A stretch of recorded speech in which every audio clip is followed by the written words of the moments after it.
Assalamualaikum warahmatullahi wabarakatuh. Pada perkuliahan hari ini kita akan masuk ke pembahasan rekursi dan review materi tentang array pada perkuliahan struktur data. Jadi untuk array ini saya kira sudah pernah dipelajari di mata kuliah sebelumnya, sehingga nanti di sini hanya akan diberikan atau dicontohkan program yang menggunakan konsep array dengan pendekatan berorientasi objek. Baik, sebelum masuk ke pengertian rekursif, kita lihat dulu ke definisi dari rekurensi atau recurrence. Jadi sesuai definisinya, recurrence relation atau relasi rekurensi ini adalah sebuah fungsi di mana dia diekspresikan dengan satu atau lebih instance dari dirinya sendiri dalam ukuran yang lebih kecil.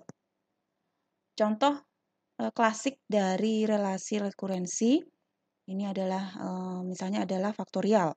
Ini ya, fungsi faktorial di mana perhitungan n faktorial itu adalah sama dengan n min 1 faktorial dikalikan dengan n. Jadi di sini fungsi faktorial ini dipanggil kembali di sini dengan parameter yang lebih kecil.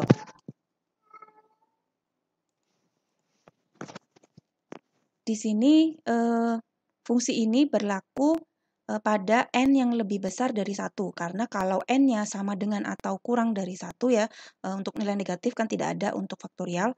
Jadi untuk 1 faktorial itu nilainya sama dengan 0 faktorial, yaitu bernilai 1.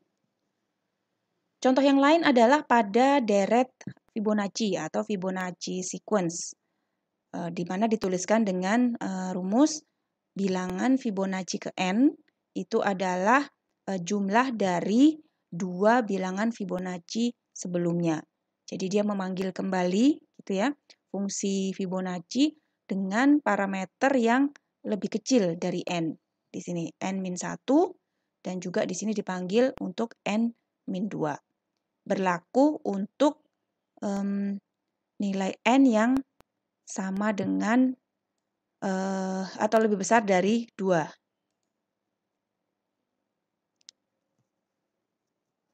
Di mana di sini Fibonacci 1 sama dengan Fibonacci 2 sama dengan 1 nilainya.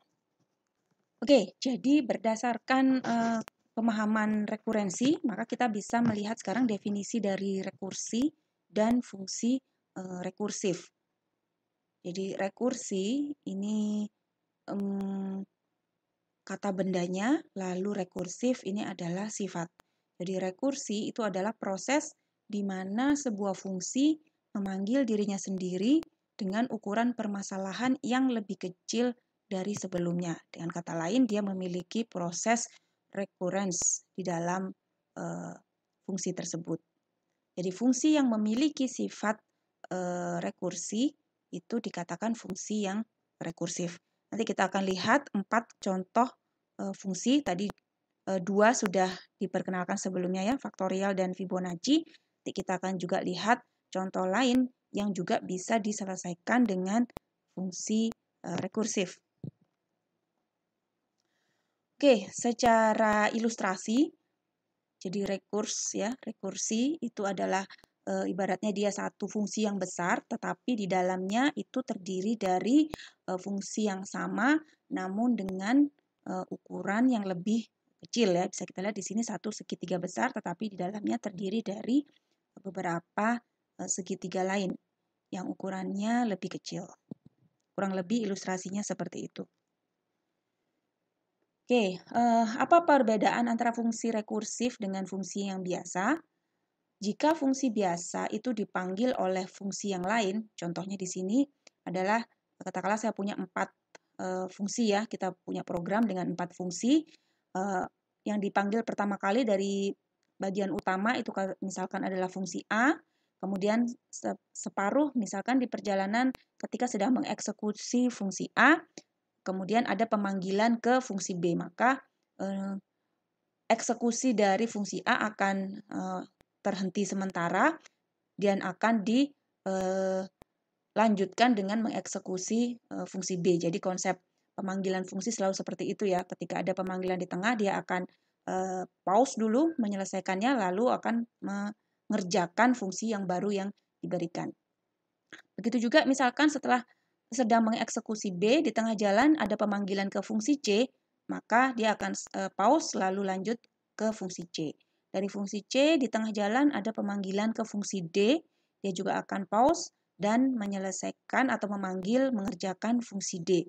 Semisal di fungsi D tidak ada lagi pemanggilan ke fungsi yang lain, maka begitu D selesai dieksekusi, dia akan kembali ke fungsi yang memanggilnya. Siapa yang memanggil D adalah C. Sehingga dari sini ibaratnya seperti bersarang begitu. Jadi A, B, dan C ini akan terpending terus. Nah, setelah D ini dieksekusi, selesai, dia akan kembali ke satu fungsi terakhir yang memanggil dirinya. Jadi lanjut ke fungsi C. Nah, begitu C kembali lagi, maka dia akan bisa menyelesaikan fungsi C. Baru setelah C selesai, dia akan kembali lagi ke fungsi yang memanggilnya siapa? Yakni B. Ya, kembali ke fungsi B. Lalu setelah itu B diselesaikan, ketika B sudah selesai dia akan kembali lagi ke fungsi yang memanggilnya yakni A di awal. A kemudian diselesaikan dan program akan selesai. Itu fungsi biasa.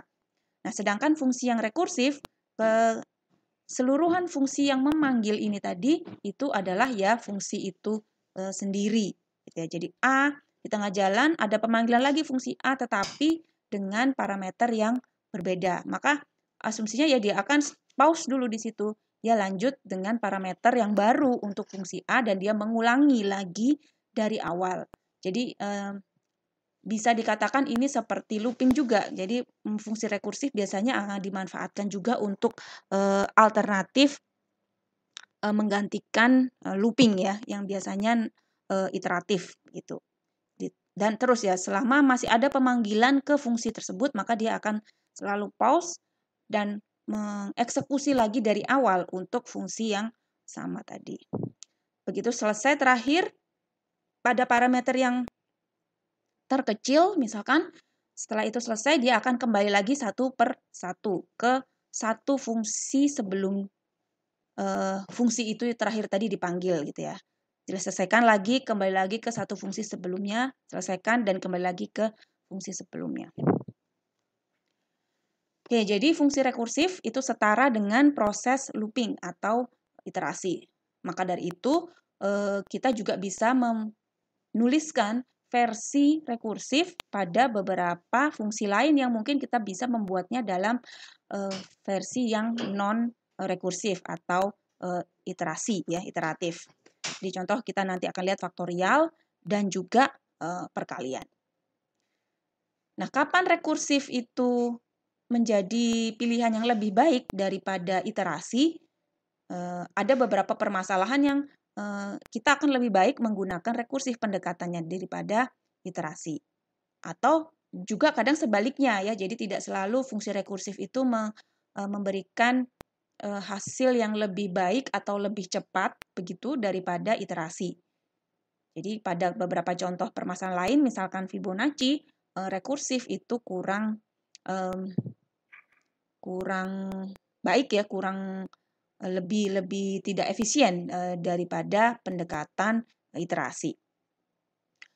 Komponen terpenting dari sebuah fungsi rekursif itu adalah karena dia setara dengan proses looping, maka kita harus mengenali kapan rekursif itu akan berhenti memanggil gitu ya. Kalau kita tidak bisa menetapkan kapan dia harus berhenti, sama seperti looping, berarti kita berpotensi akan menyebabkan proses yang looping selamanya gitu ya, looping seterusnya atau bisa kita bilang hang. Jadi harus kita pastikan bahwa ada way out-nya.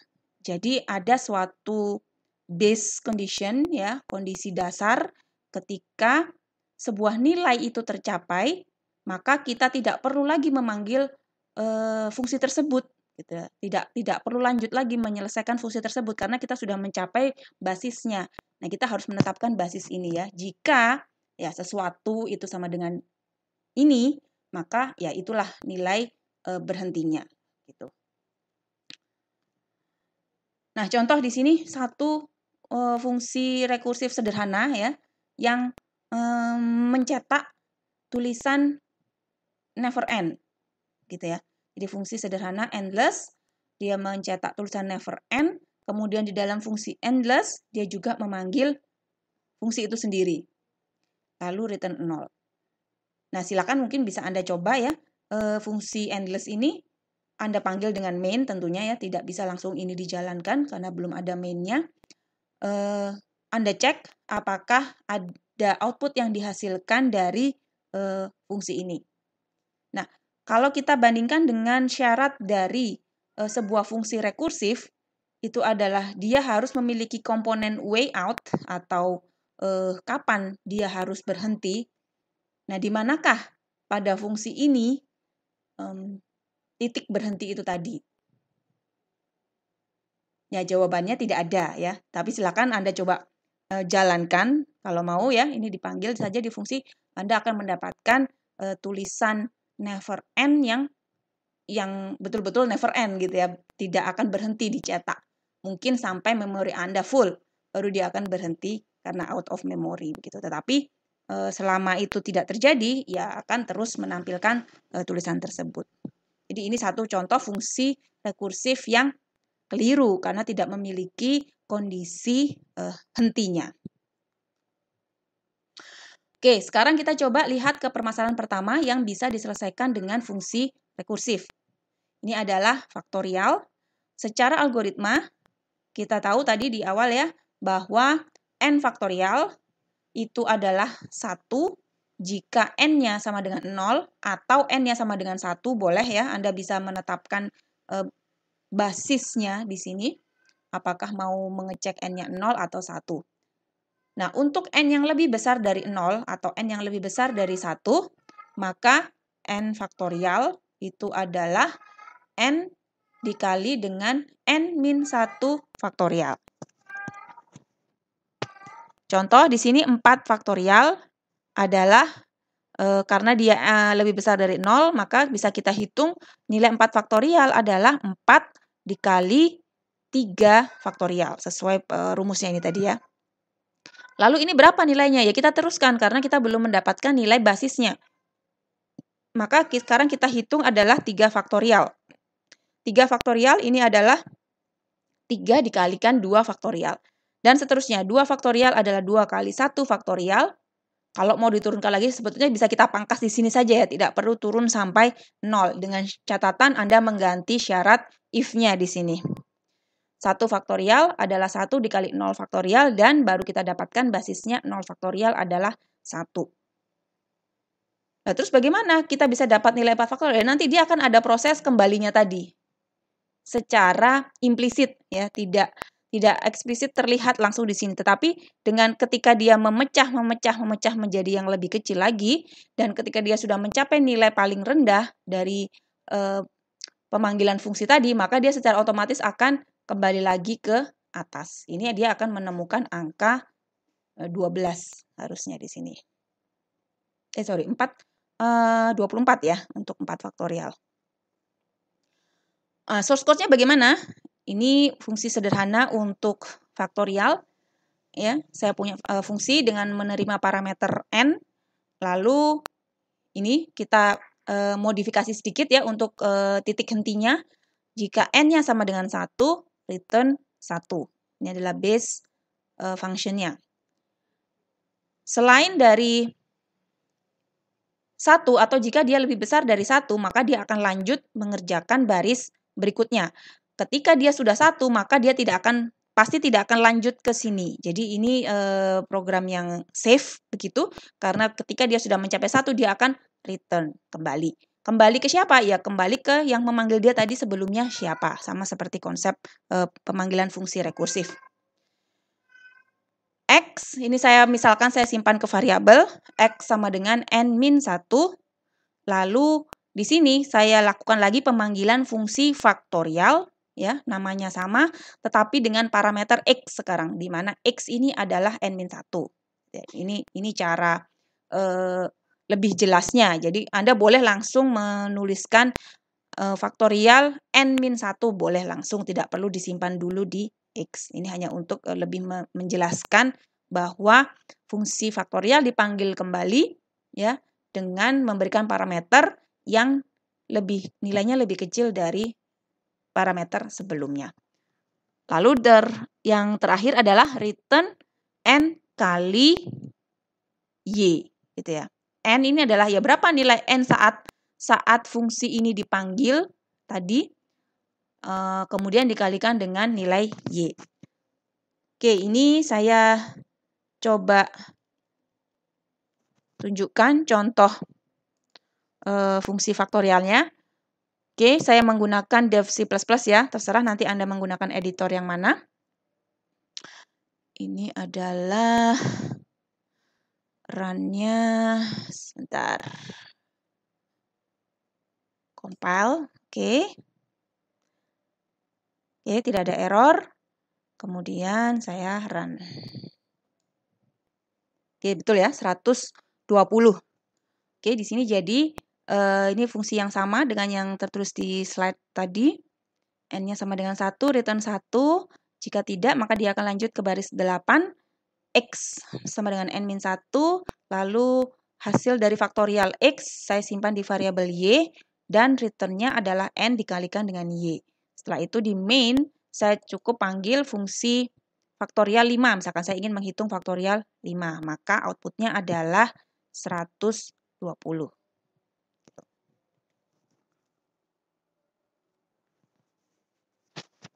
Oke, jadi ini contoh dengan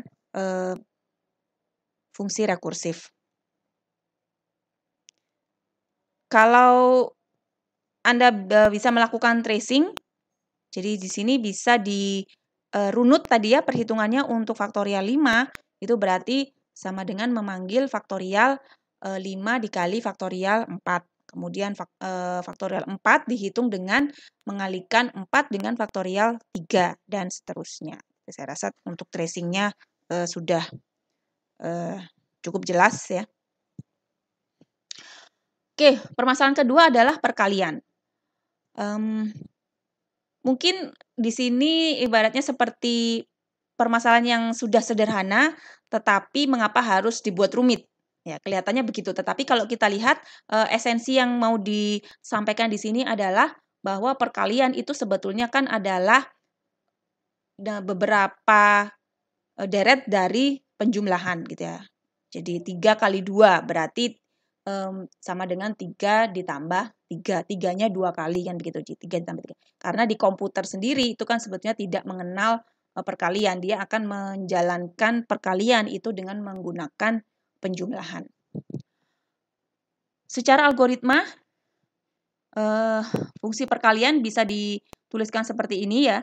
A dikali B sama dengan A jika B-nya adalah 1. Oke, karena semua bilangan yang dikalikan dengan 1 adalah bilangan itu sendiri. Lalu jika B-nya lebih dari 1, if B lebih besar dari 1, maka A dikali B adalah A dikalikan dengan B min 1, ya, B-nya yang berkurang, ditambah dengan A. Ini rumus sederhananya untuk perkalian. Contoh di sini adalah 6 dikalikan 3, maka di sini adalah sama dengan 6 dikalikan dengan 2, ya, nilai B-nya berkurang 1, plus bilangan 6 tadi. Kemudian karena kita masih ketemu dengan perkalian di sini, maka kita bisa lanjut. 6 dikali 2 itu sama dengan berapa? Ya, karena sesuai dengan persamaan ini tadi, itu adalah sama dengan 6 dikali 2 min 1, yakni 1. Tetapi sekarang harus ditambah lagi dengan A. Ini. Plus 6 yang sebelumnya juga akan tetap ikut. Nah, begitu ketemu 6 dikali 1, dia akan melihat ke syarat yang pertama. Jika B-nya sudah sama dengan 1, maka hasil perkaliannya adalah bilangan A. Sehingga 6 kali 1 itu adalah 6. Tidak perlu lagi dikurangi lagi menjadi 0. Jadi sisanya akhirnya menjadi 6 ditambah 6 ditambah 6. Sama dengan 18. Nah, ini kalau kita terjemahkan dengan source code, saya punya fungsi yang namanya mult ya, multiply begitu, menerima dua parameter A dan B. Lalu sesuai dengan syarat ini tadi, jika B-nya sama dengan 1, maka return A. Jika tidak sama dengan 1, maka dia akan lanjut ke baris berikutnya. Saya hitung dulu B-1-nya supaya gampang dia, supaya lebih jelas. Jadi B-1 saya hitung dulu, saya simpan di variabel C. Kemudian variabel D ini adalah untuk menyimpan hasil perkalian dari memanggil fungsi lagi mult yang sama, tetapi dengan parameter yang lebih kecil. A ya dikalikan tetap, tapi sekarang bukan lagi B melainkan C. Di mana C-nya adalah B-1. Dan karena di sini ada proses penjumlahannya, ini yang harus kita jumlahkan juga. Jadi saya punya variabel sum yang digunakan untuk menyimpan hasil dari perkalian ketika parameternya ini berubah menjadi lebih kecil, ya, ditambah dengan A. Gitu. Ini ditambah dengan A. Maka ini adalah yang dihasilkan sebagai hasil perkaliannya. Kita bisa tes untuk beberapa nilai parameter A dan B-nya ya. Silakan disalin source code-nya dan dijalankan. Ini saya contohkan. Di sini ada contoh mult. Begitu. Saya compile. Oke. Oke, ini setelah dijalankan keluar ya hasilnya 12. Jadi di sini saya memanggil fungsi mult 3 dengan 4. Jadi 3 dengan 4 menjadi parameter A dan B-nya yang dimasukkan ke fungsi rekursif yang sudah saya buat sebelumnya. Gitu. Hasilnya 12.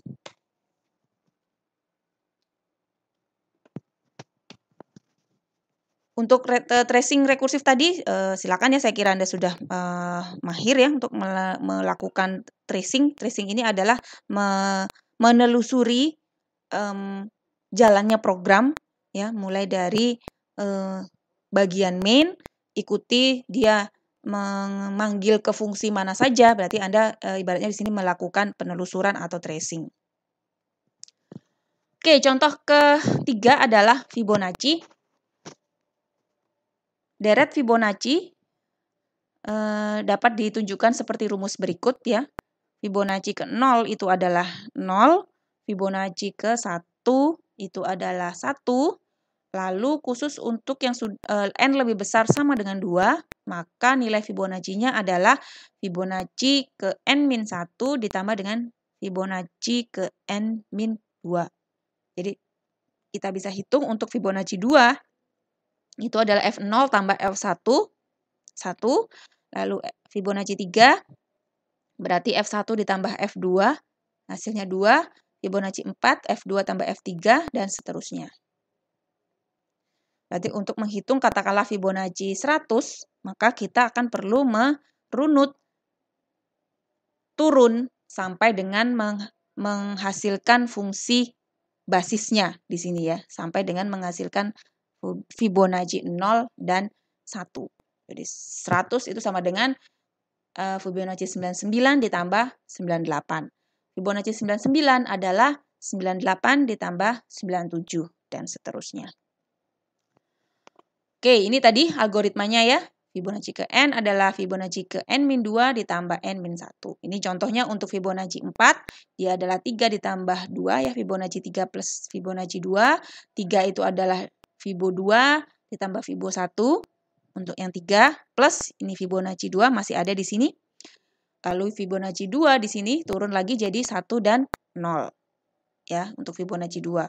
Fibonacci 1 masih ada, Fibonacci 2 juga masih ikut. Lalu tinggal kita buka lagi. Fibonacci 1 sesuai rumus basisnya tadi adalah 1, Fibonacci 0 tadi nilainya adalah 0, Fibo 1 itu tadi nilainya adalah 1, lalu Fibo 2, nah ini baru kita buka lagi. Fibo 2 itu adalah Fibo 1 tambah 0. Dan seterusnya sehingga didapat nilai 3. Untuk source code-nya seperti ini saja ya dengan rekursif. Jika n kurang dari sama dengan 1, maka nilai Fibo-nya adalah n, gitu ya.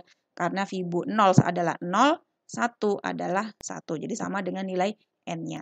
Kalau lebih dari 1 atau sama di atas 2 dan seterusnya gitu ya, 2 dan seterusnya, maka kita hitung dulu X dan Y, di mana X ini adalah Fibo ke N-1 dan Y adalah Fibo N-2, atau tidak Anda simpan dulu ke variabel, langsung di sini ditulis Fibo N-1 ditambah Fibo N-2, seperti rumusnya tadi, silakan. Juga boleh menghasilkan output yang sama. Ini nanti kalau saya jalankan kayaknya ada error lagi ya. Saya tidak tahu kenapa, mungkin ada masalah dengan display programnya. Jadi silakan Anda coba jalankan sendiri. Nanti saya share semua ini ya, source code-nya mulai dari faktorial, perkalian, Fibonacci. Ini sudah saya share, silakan dijalankan. Tracing Fibonacci ya, tadi sudah kita lihat bahwa 4 itu adalah 3 ditambah 2, 3 itu adalah 2 ditambah 1, 2 itu adalah 1 ditambah 0. Kita telusuri sampai menghasilkan yang paling dasar di sini. Contoh keempat, Towers of Hanoi. Jadi menara Hanoi. Ini adalah sebuah permasalahan klasik juga, salah satu permasalahan klasik di dunia komputing. Algoritmanya adalah, jadi menara Hanoi ini permasalahannya terdiri dari 3 tiang. Nanti setelahnya ada ilustrasinya. Terdapat 3 tiang, ya, A, B, dan C, dan ada tumpukan sejumlah keping atau piringan atau lempeng atau apalah ya kita sebutnya ya. Ada sejumlah kepingan yang berada di satu tiang ya. Tujuan utamanya itu adalah memindahkan sekumpulan keping tadi dari tiang pertama A menuju tiang ketiga C dengan menggunakan tiang kedua atau B sebagai alat bantunya. Karena di sini proses pemindahannya ada aturannya bahwa tidak bisa seluruh piringan langsung dipindahkan sekaligus ya. Kita harus satu persatu memindahkan keping yang ada di tiap-tiap tiang satu persatu. Dan syarat kedua adalah karena ukuran keping tadi tidak sama, jadi tidak ada ukuran keping yang sama. Jadi kita start dari yang paling besar, ada di paling bawah, lalu yang di atasnya adalah yang lebih kecil dari yang paling bawah tadi, dan di atasnya lagi kalau ada, ya lebih kecil lagi ukurannya dan seterusnya. Jadi ibaratnya seperti segitiga begitu ya. Tidak ada ukuran keping yang sama. Jadi aturannya di sini tidak boleh keping yang lebih besar itu berada di atas keping yang lebih kecil. Jadi nggak boleh. Yang lebih besar harus ada di lebih bawah, itu aturannya.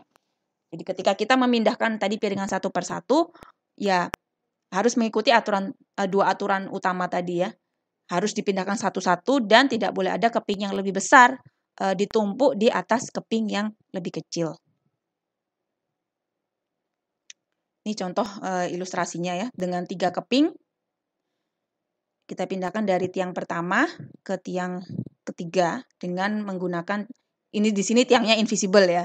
Jadi anggaplah itu 3 posisi kepingnya ya. Satu yang paling atas, kemudian keping kedua ditumpuk lagi, baru keping yang ketiga dipindah, dan akhirnya mencapai tujuannya. Saya kira ilustrasinya seperti itu. Nah, algoritmanya ada di sini. Jadi jumlah kepingnya tidak harus selalu 3, boleh 1, boleh 2, boleh 3, boleh lebih lagi gitu ya.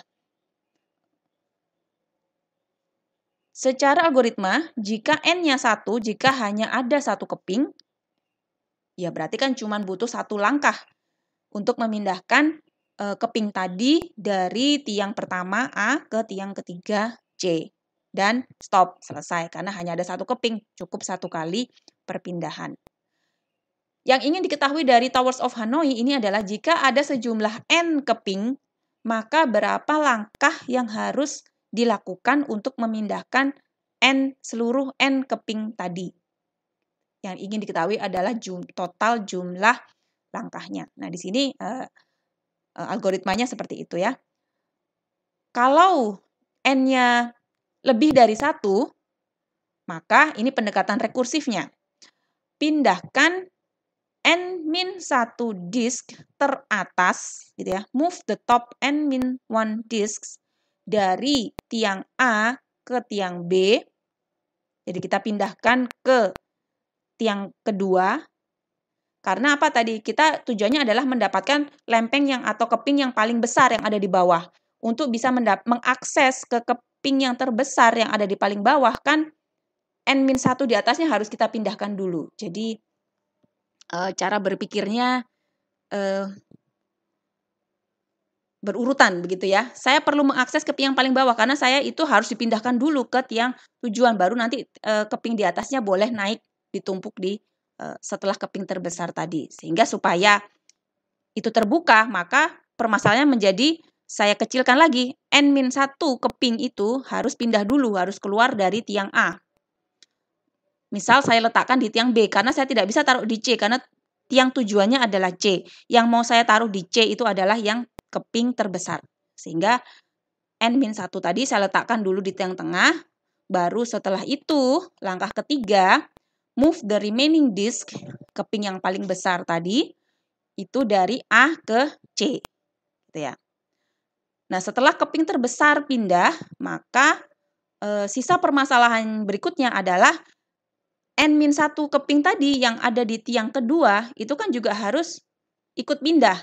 Tetapi sama seperti permasalahan sebelumnya, untuk memindahkan N-1 keping tadi kan saya juga tidak bisa sekaligus. Saya harus memindahkan satu persatu dan mengikuti aturan tadi.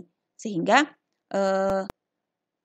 itu menjadi langkah keempat, pindahkan N-1 disk tadi dari tiang B ke tiang C menggunakan A sebagai tiang bantunya. Untuk source code-nya kita lihat di sini ya. Saya punya fungsi yang namanya towers di sini menerima 4 parameter. N yang pertama ini adalah keping yang akan dipindahkan. Kemudian 3 parameter berikutnya ini adalah label dari tiangnya.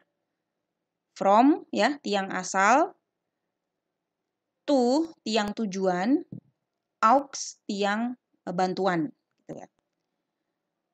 Kita ikuti algoritmanya. Jika N-nya sama dengan 1, ini, maka saya cetak saja di layar ya. Pindahkan keping 1 dari ambil nilai variabel from-nya ke ambil variabel isi dari variabel to. Ya, pindahkan keping 1 dari mana ke mana. End line. Return. Itu jika N-nya sama dengan 1. Jika N-nya lebih dari 1, berarti kita akan lanjut ke baris berikutnya, tidak return. Maka dia akan lagi memanggil fungsi yang sama, towers, ya, dengan fungsi yang sama. Tetapi sekarang saya tidak memindahkan N keping, tetapi yang saya pindahkan adalah N-1. Nah, yang ditulis di sini adalah N-1. Lalu, ini mungkin labelnya jadi agak membingungkan, kenapa jadi ditukar-tukar. Ya, intinya ini saja yang Anda pegang. Ketika kita sampai di langkah 2, gitu kan, move the top N-1 disk from A to B. Maka di sini bisa kita ketahui bahwa tiang asalnya, from-nya itu adalah A, dan tiang tujuannya adalah B. Ya, khusus untuk N-1 disk tadi. Kalau N ke total memang tiang tujuannya adalah C, tetapi untuk yang N-1 kan tujuan parsialnya itu adalah memindahkan dari A ke B dengan menggunakan C sebagai bantuan. Sehingga di sini yang kita akan ubah gitu ya. Kita akan memindahkan N-1 dari tiang mana? From. Oke, A tadi kan. Menuju, nah untuk parameter kedua, ini adalah tiang tujuan. Ini mau kita pindahkan kemana? Ke tiang B. Tujuannya kan kita pindahkan ke tiang B. Jadi tiang B tadi adalah yang auxiliary.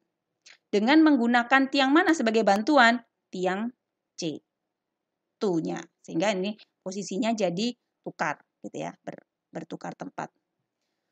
Lalu di sini kita cetak, pindahkan keping N dari mana, from, menuju mana, tuh. Gitu ya.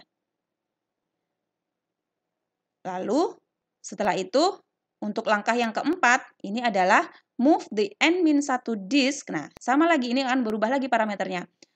N-1 disk ada sejumlah N-1 keping di mana dia asalnya ada di tiang B. Karena tadi yang sudah berdasarkan langkah 2, N-1 tadi kan tersimpan semua di B. Sehingga nanti langkah berikutnya adalah kita pindahkan yang ada di B tadi menuju mana? Menuju C. Sekarang dengan bantuan tiang mana? Tiang A. Maka di sini saya memindahkan N-1 disk dari mana? Dari tiang B, aux. Menuju mana? Menuju tiang C, to, dengan menggunakan auxiliary yang mana? Dari tiang from A. Kelihatannya agak membingungkan, tapi ini saya sudah berikan contoh source-nya, silakan dijalankan. Misal, Anda boleh ganti untuk 3 tiang ya. 3 keping maksudnya. 3 keping, kepingnya ada 3. Kemudian ini A, C, B. Tadi A itu adalah from ya. C itu adalah to ya untuk asalnya. Lalu auxiliary-nya adalah B. Ini ya contohnya yang sudah saya jalankan. Jadi untuk 4 di sini saya contohkan ya. Ada 4 keping. Kita start dari A labelnya, kemudian menuju tiang C dengan tiang B sebagai bantuannya. Maka yang tercetak di layar, ya ini merupakan urut-urutan langkah pemindahannya. Ya. Pindahkan keping 1 dari A ke B. Gitu. Pindahkan, lalu setelah itu pindahkan keping 2 dari A ke C. Lalu pindahkan keping 1 dari B ke C, dan seterusnya. Sampai kepada ini tadi ya, pindahkan keping yang terbesar, karena di sini 4 keping, berarti yang 4 ini kita sudah sampai kepada keping yang terbesar paling bawah, kita pindahkan dari A ke C. Baru setelah itu kita lanjutkan lagi memindahkan yang N-1 yang tersimpan di tiang tengah tadi, tiang B, kembali atau menuju ke tiang C. Terakhir adalah di C. Kalau mau bisa dihitung sekalian ada berapa langkah yang dilakukan untuk memindahkan 4 keping ini.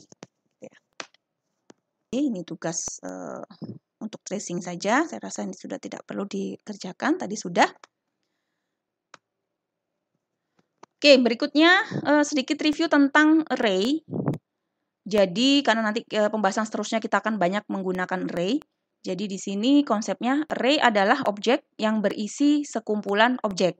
Jadi dia bisa menyimpan beberapa objek di dalam satu variabel. Contoh pendeklarasian array pada C++ ya. Kita bisa langsung deklarasikan seperti ini. A, integer A 3. Artinya kita membuat array A kosong berukuran 3. Atau bisa juga kita buat seperti ini, ukurannya tidak dispesifikasikan, tetapi kita langsung isikan elemennya, gitu ya. Langsung diisikan nilainya 1, 2, 3. Ya, ini sama dengan kita membuat sebuah array A berisi 3 elemen dan langsung diisi nilainya 1, 2, dan 3.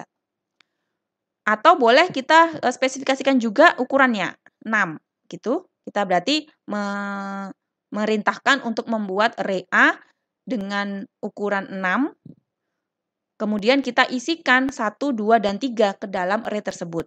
Karena kapasitasnya 6, kita hanya memberikan nilai untuk 3, maka secara default sisanya itu akan diisi dengan 0. Kemudian kita juga bisa membuat array pada C++ ya, string.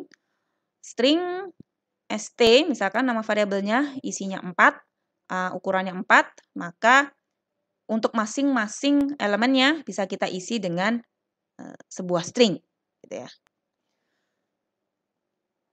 Kemudian elemen pada array C++ diakses dengan indeks integer, ya, ada indeksnya 1, 2, 3 dan seterusnya, di mana elemen pertama atau paling kiri itu memiliki indeks 0 sehingga array diakses sebagai A0. Berarti array pada indeks pertama, pertama yakni 0. Lalu A ke 1, A kedua dan seterusnya. Mengecek jumlah elemen pada array, kita bisa menggunakan size of, ya. Ini fungsi bawaan dari C dan C++. Contoh di sini, saya punya variabel, saya buat variabel namanya size integer. Ini adalah size of A. Jadi A ini tadi adalah array yang saya buat di atas, dibagi dengan size of integer. Nah, size of integer ini adalah pemanggilan fungsi yang sudah reserved di C++. Jadi kita tidak perlu tahu nilainya berapa. Ini dia otomatis akan menghitung. Jadi nanti akan kita dapatkan di sini ukuran dari array A tadi ya. Kalau kita tidak tahu ya, kalau ini yang kita buat sudah langsung tahu ya, ukurannya adalah 6. Tetapi kalau kita tidak tahu ukuran dari sebuah array dan kita ingin mencari tahu berapa, kita bisa menggunakan fungsi size of. Begitu juga untuk string. Karena misalkan di sini yang ingin saya ketahui adalah berapa ukuran dari string saya. Tapi kita tahu tipenya adalah string, maka kita bisa menggunakan cara yang sama, tetapi pembaginya itu adalah size of dari tipe string, gitu. Itu kalau yang array primitif ya. Namun dengan pengembangan dari C++, kalau C saja mungkin masih cara yang primitif seperti tadi, tetapi dengan adanya C++ kita bisa menggunakan tipe data vektor ya, untuk menyimpan array akan relatif lebih mudah untuk mengaksesnya. Tidak perlu lagi ada proses pembagi ya tadi seperti itu ya. Tinggal kita panggil saja fungsi size ya, karena kita sudah menyimpannya dalam vektor, tinggal kita panggil fungsi size dari vektor tersebut, maka kita dapat jumlah elemen yang tersimpan di dalam array tersebut. Oke, ini contoh fungsi sebuah fungsi program C sederhana ya. Saya rasa karena Anda di sini sudah semester 4, saya rasa membuat program dalam C++ sudah tidak perlu diajari lagi ya untuk fungsi program yang sederhana. Jadi kita bisa mencetak, kita bisa membaca masukan yang diinput melalui keyboard terutama untuk disimpan ke variabel tertentu. Oke, di sini saya ingin mencontohkan agak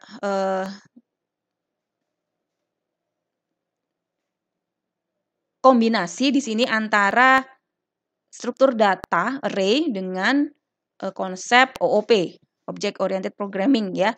Jadi saya menggunakan atau membuat kelas yang namanya nasabah, gitu ya. Ini adalah studi kasusnya di perbankan begitu, sederhana saja. Saya hanya mencatat di kelas nasabah tadi ya. Kelas nasabah itu isinya ada nomor rekening. Katakanlah saya simpan dengan tipe string, lalu juga pasti punya nama, siapa pemilik dari nomor rekening tersebut, kemudian ada saldo ya.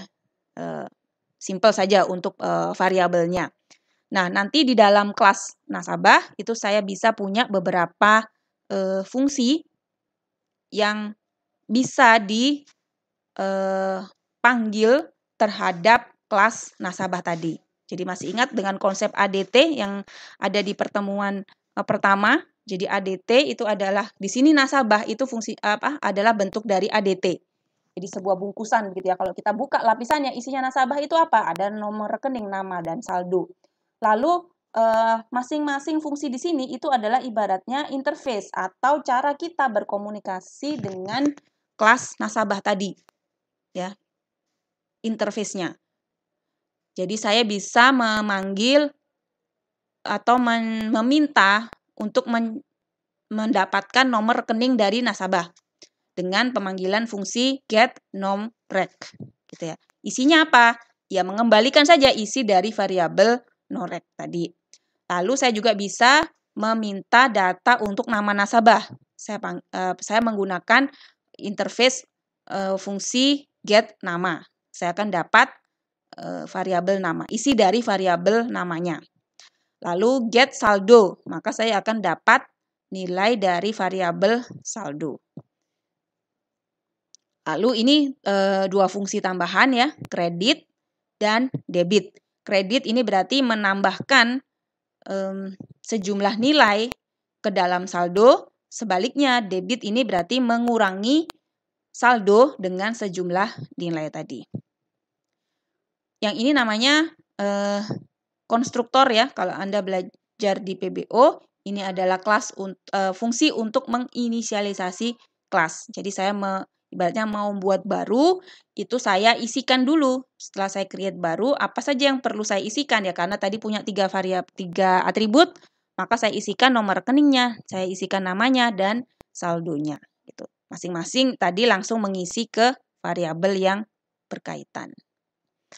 Oke, ini untuk kelas nasabahnya, ADT-nya. Lalu nanti kelas ADT tadi saya panggil, saya gunakan di program utama saya. Jadi ini ada 2 file ya, nasabah.h, karena di dalam C++ file yang tidak memiliki main dan nanti rencananya akan dipakai di bagian main itu perlu disimpan dalam ekstensi .h atau dia library gitu. Nantinya di sini di kelas main saya akan memasukkan nasabah.h tadi sebagai salah satu kelas yang saya akses. Selain dengan kelas yang lain ada IOStream dan vector. Lalu ini mainnya saya create, array-nya menggunakan vektor di sini. Vektor yang tipenya nasabah, jadi array saya tipenya nasabah. Nama array-nya adalah ARR, begitu. Lalu 3 ini adalah kapasitasnya. Lalu ini adalah apa yang mau saya simpan di dalam array tadi. Untuk awalnya saya buat kosongan semua. Jadi nasabah ini tadi kan parameternya ada 3 ya, nomor rekening, nama, dan saldo. Maka di sini 2 pertama karena tipenya string dan belum ingin saya isikan apa-apa, ya ini saya inisialisasi dengan string kosong. Yang ketiga karena di sini adalah integer, maka saya isikan dulu dengan 0. Jadi artinya nanti ARR ini adalah sebuah array yang memiliki 3 elemen, menyimpan semua bentuknya nasabah tetapi masih kosongan semua 3-3-nya. Kemudian di sini saya siapkan variabel sementara temp ya untuk menyimpan rekening, nama, dan saldo. Lalu baris berikutnya 12 sampai 22 ini adalah bagian untuk mengisikan array saya. Jadi di sini baru kosongan ya, saya sudah buat 3 tapi masih kosongan. Nah, sekarang saya mau mengisi kosongnya ini. Nah, untuk mengisi ini saya akan meminta input dari user. Karena saya tahu ada 3 elemen, langsung saja saya buat dalam bentuk loop for 0 sampai kurang dari 3. Lalu ini masing-masing akan meminta input dari kita ya, user. Masukkan nomor rekening. Disimpan sementara di temp nomor rekening. Masukkan nama, kita simpan di temp nama. Masukkan saldo ya, berapa saldo yang mau kita catat untuk pertama kali, temp saldo. Setelah itu di sini saya siapkan objek ya, namanya temp nasabah yang merupakan tipe dari kelas nasabah. Objek ini tadi akan terdiri dari 3 data yang sudah saya siapkan tadi. Dia akan mencatat temp nomor rekening yang tadi sudah dimasukkan, begitu juga temp nama yang sudah diinputkan dan temp saldo. Lalu setelah jadi satu, jadi tadi sudah siap, sudah ada isinya untuk satu data nasabah, lalu itu yang saya masukkan ke array ARR di posisi ke I. Satu iterasi ini berarti tercatat data satu nasabah. Ini akan terulang sebanyak 3 kali. Gitu ya, 3 kali. Jadi kita memasukkan 3 data nasabah. Nah, selanjutnya di baris berikutnya, ini berarti saya mau mencetak saja. Jadi ini di main ini baru proses untuk menginput data nasabah dan melakukan cetak dari yang sudah terinput tadi. sama. Ini saya hanya ingin menunjukkan bahwa array tadi bisa kita isi datanya dan juga bisa kita akses untuk menampilkan data.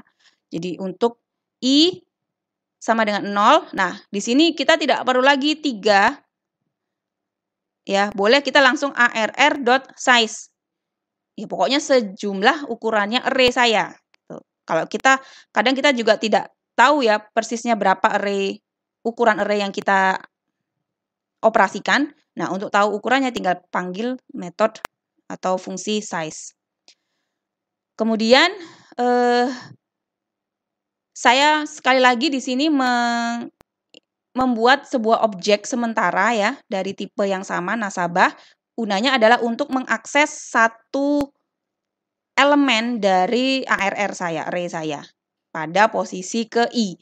Ya, jadi temp nasabah ini akan menyimpan secara temporary sementara data nasabah yang sedang saya akses baca dari array.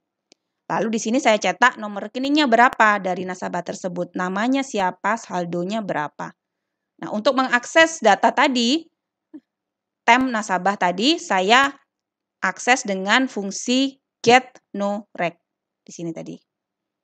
Ya, getNoRec berarti dia akan menampilkan atau mengambil nilai dari variabel norec. Tampil di layar. Untuk yang nama juga sama, get nama, get saldo. Selesai. Nah, ini contoh kita bisa membuat array, mengisikan data ke dalam array, dan membaca data yang tersimpan di dalam array. Oke, pertemuan kali ini sudah selesai ya untuk materi rekursif dan review dari array. Nah, supaya lebih jelas di dalam pemahaman materi itu tadi, maka silakan Anda mengerjakan tugas 1 dan 2. Jadi untuk tugas pertama, melanjutkan dari program sebelumnya tadi ya tentang nasabah. Jadi silakan Anda salin dulu ya. Saya tidak berikan source code-nya. Jadi khusus yang nasabah saya tidak berikan source code aslinya. Silakan Anda buat sendiri, ketik sendiri dengan melihat ke slide yang ini ya. Tinggal ketik saja, saya rasa nggak masalah. Coba jalankan programnya. Jadi pastikan kedua program tadi ya, Anda berada di bagian main, lalu Anda jalankan mainnya, berhasil sukses mengakses kelas nasabah juga. Kalau itu sudah bisa jalan seperti yang diinginkan, jadi Anda bisa menyimpan data 3 nasabah, terserah mau Anda isikan berapa ya. Yang penting 3 data nasabah masuk ke dalam array Anda dan berhasil dicetak lagi. Itu yang diinginkan di poin 1 ini. Setelah itu sudah berhasil jalan, nah tugas yang kedua adalah buat implementasi dari fungsi kredit dan debit. Di sini tadi belum ada ya, di bagian main ini, silakan nanti Anda bisa tambahkan di baris bawahnya ini ya, setelah cetak data nasabah, panggil fungsi kredit, terserah. Data nasabah mana yang mau dikredit, data nasabah mana yang mau didebit, silakan Anda kreasikan sendiri untuk pemanggilan fungsinya. Yang jelas, di sini sudah disiapkan, tapi masih kosongan ya. Tentunya di sini Anda juga perlu buat isinya apa, ini masih kosong ya. Anda kembangkan lagi dua fungsi ini tadi, apa yang akan dilakukan kalau dipanggil fungsi kredit, apa yang akan dilakukan kalau dipanggil fungsi debit. Lalu panggil fungsi tersebut di bagian main. Gitu ya. Dia berkaitan dengan nomor 3. Panggil fungsi kredit dan debit. Jadi poin 2 itu buat implementasi, itu berarti Anda akan modifikasi yang di nasabah.h. Lalu yang poin ketiga, panggil fungsi kredit dan debit pada bagian main. Setelah ini sudah Anda modifikasi, lalu dipanggil di main nasabah ini. Tunjukkan bahwa saldo nasabah telah berubah sesuai nilai penambah atau pengurangnya. Jadi Anda perlu nanti cetak lagi mungkin ya, tunjukkan saldo sebelumnya berapa, setelah dilakukan penambahan jadinya berapa, atau setelah dilakukan pengurangan jadinya berapa. Tunjukkan saja beberapa contoh ya untuk kredit dan debit, terserah. Itu tugas pertama. Tugas kedua di sini berkaitan dengan materi rekursif. Jadi silakan Anda buat juga contoh program rekursif untuk mencetak semua subhimpunan ya, subset dari himpunan pada bilangan positif integer n pertama. Jadi n ini nanti jadi parameternya. Contohnya adalah misalkan n sama dengan 5. Jadi Anda buat program untuk menerima 5 input dari user, lalu Anda mencetak the first n positive integer, 5 bilangan integer positif pertama. Berarti kan 1, 2, 3, 4, 5 gitu ya. Itu yang pertama yang keluar 5. Lalu setelah itu yang diminta di soal ini adalah mencetak semua subhimpunan. Jadi 1, 2, 3, 4, 5 subhimpunannya apa saja? Kalau Anda belajar himpunan di matematika diskrit, berarti ada himpunan yang terdiri dari 1 elemen, ada himpunan yang terdiri dari 2 elemen, ada yang terdiri dari 3 elemen, sampai dengan yang terakhir 5 elemen. Jadi yang isinya 1, ya berarti hanya himpunan 1, himpunan 2, himpunan 3, himpunan 4, himpunan 5. Itu yang isinya 1. Yang isinya 2, 1, 2, 2, 3, 1, 3, 1, 4, 1, 5, dan seterusnya. Sampai yang isinya 3, 1, 2, 3, 1, 3, 4, 1, 3, 5. Yang isinya 4, 1, 2, 3, 4, 1, 2, 3, 5, 2, 3, 4, 5, dan seterusnya. Yang isinya 5, ya 1, 2, 3, 4, 5. Gitu ya. Yang diminta di dalam soal ini adalah seperti itu. Mungkin untuk percobaan silakan Anda tidak perlu n-nya terlalu tinggi ya. 3 saja saya rasa sudah cukup lah supaya Anda bingung ya. Subhimpunan karena ini cukup banyak ya yang harus di-generate. Jadi tetapi yang Anda buat adalah dengan menggunakan konsep rekursif, memanggil ke dirinya sendiri. Oke, materi untuk untuk struktur data saya cukupkan sekian. Terima kasih. Wassalamualaikum warahmatullahi wabarakatuh.